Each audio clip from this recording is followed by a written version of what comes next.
you guess, exposure-wise? Sometimes the photos that I take can be a half hour long. I mean, a lot of them are a couple seconds to 5 minutes generally. So it's different. It's not the decisive moment. You know, it's actually a passage of time. And so that's a hard thing to think about photography not being a moment.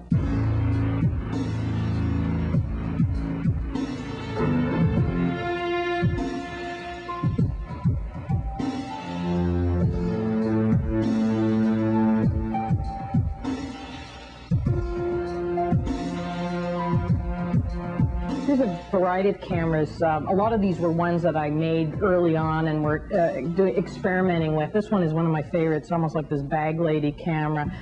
It's a big file box, and the pinhole is here. You actually load it through the top, and you can take photos this size. This is actually a negative, a paper negative, taken with this camera, which is about 11 by 14.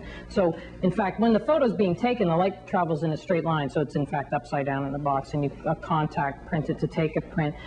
I was trying to make a 360-degree camera. This was my little, so you would, in fact, wrap the film around the inside, and it has 4 pinholes. These are the little shutter things, and you can see the pinhole is just in a little sheet of like pie plate aluminum.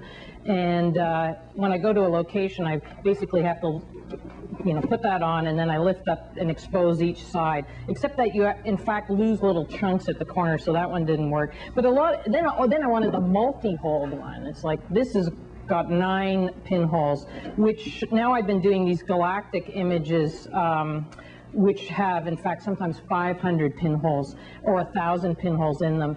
I do a project with my students. I teach photography, and I ask them to make a camera out of found objects, and they actually have to take photographs of things that relate to that object. And this is one of my favorites.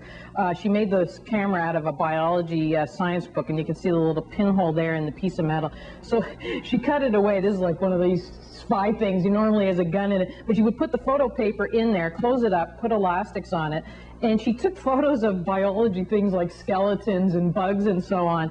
And the great thing is that the light leaked in through the pages, and actually words from the text appear on the photo, which is completely wonderful.